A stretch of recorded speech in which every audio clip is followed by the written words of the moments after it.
नहमदुहु व नुसल्ली अला रसूलिहिल करीम अम्मा बाद फ़ाउज़ु बिल्लाहि मिनश शैतानिर रजीम बिस्मिल्लाहिर रहमानिर रहीम। नेक अमाल की फ़जीलत व अहमियत का सिलसिला जारी है और इस सिलसिले में आज हम देखते हैं रोज़े के मुतल्लिक। सूरत अल बकरा की आयत नंबर 183 में है, ए लोगो जो ईमान लाए हो, लिख दिया गया तुम पर रोज़ा रखना जैसे कि लिख दिया गया था इन पर जो तुमसे पहले थे, ताकि तुम मुत्तकी बन जाओ। लिहाजा देखें कि अगर कोई शख्स मुत्तकी बनना चाहता है, तकवा इख्तियार करना चाहता है, तो उसे चाहिए कि रोज़े रखे। और इससे हमें ये भी मालूम होता है कि रोज़ा रखना ना सिर्फ उम्मत मुस्लिमा के लिए फ़र्ज़ किया गया, बल्कि इससे पहली जो जितनी भी कौमें गुजरी हैं उन सब पर रोज़ा रखना फ़र्ज़ था। अगर हम फ़र्ज़ी रोज़ों की बात करें तो रमज़ान का महीना वो महीना है जिसमें अल्लाह ताला ने अपने बंदों पर ख़ुसूसी रहमतें और बरकतें नाजिल फरमाई हैं। जैसा कि आप सल्लल्लाहु अलैहि वसल्लम ने फरमाया, जब रमज़ान का महीना आता है तो रहमत के दरवाज़े खोल दिए जाते हैं। इसे सही मुस्लिम ने रवायत किया है। लिहाजा ये वो महीना है कि जिसमें इंसान रोज़े रख कर अल्लाह ताला की बेशुमार रहमतें और बरकतें समेट सकता है। इसी तरह सहरी व इफ्तारी का एहतमाम करना, गरीबों की मदद करना, भूखों को खाना खिलाना और ज़कात का अदा करना, ये बेहतरीन फ़जीलत हासिल करने के ज़रिए हैं, जिसके साथ साथ इंसान के गुनाह भी धुलते हैं और उसके दर्जात भी बुलंद होते हैं। अगर बख्शिश के हवाले से ये महीना देखा जाए तो आप सल्लल्लाहु अलैहि वसल्लम ने फरमाया, एक रमज़ान दूसरे रमज़ान तक अपने दरमियान होने वाले गुनाहों को मिटा देता है, जबकि कबीरा गुनाहों से इज्तनाब किया जाए। इसे सही मुस्लिम ने रवायत किया है।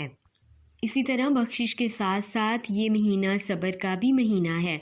देखें, दुनिया और आखिरत की कामयाबी का जो इन्हसार है वो सब्र पर है।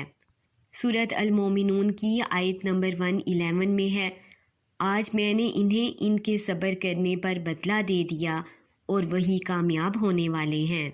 लिहाजा अगर इंसान कामयाबी हासिल करना चाहता है दुनिया में और आखिरत में, तो उसे चाहिए कि फ़र्ज़ी इबादत के साथ साथ यानी फ़र्ज़ी रोज़े रखने के साथ साथ वो नफली भी रोज़े रखे, जिसमें सोमवार और जुमेरात का रोज़ा भी शामिल है, शवाल के 6 रोज़े भी शामिल हैं।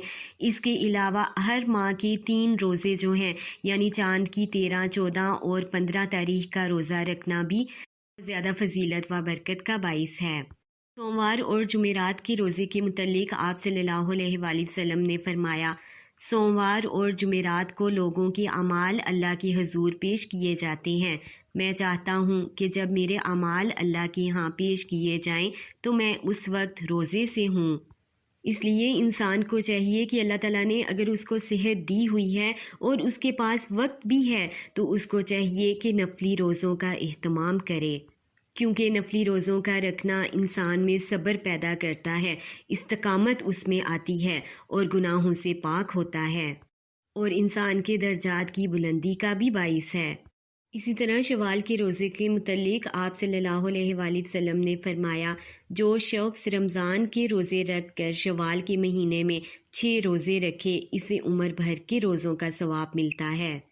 सुबहान अल्लाह। देखें कि अल्लाह ताला को अपने बंदे से किस कदर प्यार है कि देखें कि अगर इंसान 6 रोज़े रखता है शवाल के, तो उसके लिए कहा गया कि उम्र भर के रोज़ों का सवाब वो पाता है। इसी तरह आप सल्लल्लाहु अलैहि वसल्लम हर माह के 3 रोशन अय्याम यानी चाँद की 13, 14 और 15 तारीख में रोज़ा रखते थे। इसी तरह इंसान जब रमज़ान के रोज़ों का एहतमाम करता है और रातों को वो क़याम करता है तो अल्लाह ताला उसको अजर अता फरमाता है, उसके गुनाहों को मिटाता है और जहन्नुम की आग को उससे दूर कर देता है, कि रमज़ान में जहन्नुम के दरवाज़े बंद कर दिए जाते हैं, शयातीन कैद कर दिए जाते हैं। जैसा कि आप सल्लल्लाहु अलैहि वसल्लम ने फरमाया, माह रमज़ान के आते ही जन्नत के दरवाज़े खोल दिए जाते हैं, जहन्नुम के दरवाज़े बंद कर दिए जाते हैं और शैतानों को ज़ंजीरों में जकड़ दिया जाता है। इसे सही बुखारी और सही मुस्लिम ने रवायत किया है। अब देखें कि रोज़ा एक ऐसी इबादत है जिसे अल्लाह ताला के सिवा और कोई नहीं जानता, इसलिए अल्लाह ताला ने इसकी जज़ा बेहद रख दी है। لہٰذا ہمیں چاہیے کہ ہم کثرت سے روزے رکھیں۔ فرضی روزے تو ہم لوگوں نے رکھنے ہی ہیں، لیکن اس کے علاوہ نفلی روزوں کا بھی اہتمام کیا جائے، کیونکہ اگر انسان اللہ تعالیٰ کا قرب حاصل کرنا چاہتا ہے اور اگر وہ چاہتا ہے کہ اللہ اس سے محبت کرے تو اس کو چاہیے کہ زیادہ سے زیادہ روزے رکھے، کیونکہ اللہ تعالیٰ کے احکامات کی جب انسان پیروی کرتا ہے، وہ کھانا پینا چھوڑتا ہے، بھوک اور پیاس روزے دار کو بار بار اللہ کی یاد دلاتی ہے، اور یہ احساس انسان میں پیدا ہوتا ہے کہ میں بھوک پیاس برداشت میں کر رہی ہوں، میں نے اپنے آپ کو اپنے پروردگار کے سامنے بڑی محبت اور سعادت مندی سے جھکا دیا ہے، اللہ تعالیٰ جیسی محبت کرنے والی ہستی پر میری جان بھی قربان ہے۔ اب دیکھیں کہ انسان کے خود کے اوپر ہے کہ جب بندہ مومن اللہ تعالیٰ کو جس محبت سے وہ یاد کرتا ہے، اللہ تعالیٰ اس کو اسی سے کئی گنا بڑھ کر محبت سے یاد کرتا ہے، سبحان اللہ۔ اور یہی انسان کی جو محبت ہے اس کو سکون عطا کرتی ہے۔ اب دیکھیں کہ جتنی ہم عبادت کرتے ہیں، جتنی ہم اللہ سے دعائیں مانگتے ہیں، تو اللہ تعالیٰ انسان کے دل میں سکون پیدا کر دیتا ہے۔ یہ اللہ تعالیٰ کی محبت و رحمت کا ہی نتیجہ ہے کہ انسان سرخرو رہتا ہے، کتنے ہی مشکل حالات آ جائیں، کتنی بھی آزمائشیں اور تکالیف آ جائیں، انسان مطمئن رہتا ہے اور پر امید رہتا ہے اللہ سے، اور اس طرح انسان کا دل نیکی کی طرف مائل رہتا ہے۔ اور دیکھیں کہ انسان کو پتہ ہی نہیں چلتا ہے کہ کس طرح وہ اللہ کی عبادت کرتا جاتا ہے، اس کو سکون میسر آتا چلا جاتا ہے، اور اس کے تمام کام جو ہیں وہ اللہ تعالیٰ اپنی رضا کے ساتھ سیدھے کرتا چلا جاتا ہے۔ اور اگر کوئی کمی بیشی رہ بھی جائے کسی نعمت کے ملنے میں، یا کوئی محرومی اگر انسان کو ہے، لیکن اللہ تعالیٰ اس کو اتنا سکون دے دیتا ہے، اتنا وہ مطمئن ہو جاتا ہے اپنے حالات سے، کیونکہ وہ اللہ کی رضا میں راضی رہتا ہے، اللہ کی رضا میں راضی رہنا وہ سیکھ جاتا ہے، اور یہی سب سے بڑا سکون قلب ہے۔ لہٰذا ہمیں چاہیے کہ سردی کے موسم میں زیادہ سے زیادہ ہم نفلی روزوں کا اہتمام کریں۔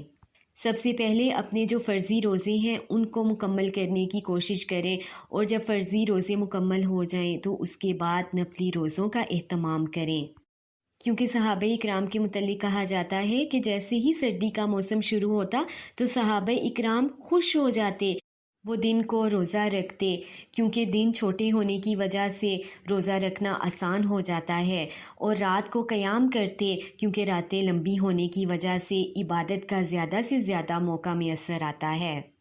اللہ تعالیٰ ہمیں بھی ایسی ہی توفیق دے کہ سردیوں کے موسم سے ہم زیادہ زیادہ فائدہ حاصل کر سکیں، زیادہ زیادہ اپنے گناہوں کی بخشش کروا سکیں، اور اپنی عبادت میں اضافہ کروا کے رحمت و برکت حاصل کر سکیں۔